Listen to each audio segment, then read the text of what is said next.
মাঝে মাঝে আল্লাহ আমাদেরকে দুঃখ কষ্ট দিয়ে পরীক্ষা করতে চান, এগুলো আমাদের জন্য খারাপ নয়।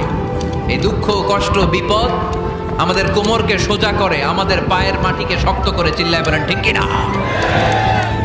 প্রতিকূল পরিবেশে কিভাবে বাঁচতে হয় এই দুঃখ কষ্ট আমাদেরকে শিখায়। এজন্য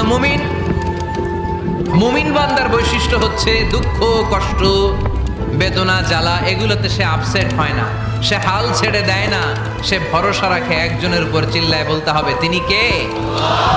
কারণ মুমিন জানে রাত্রি যত গভীর হয় অন্ধকার তমানিসা ভেদ করে সুবহে সাদিক হয়।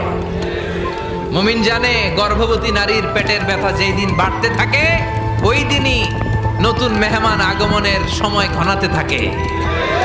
মুমিন জানে তার জীবনে দুঃখ কষ্ট বিপদ যত বাড়তে থাকে সুখের দিন কাছে আসতে থাকে।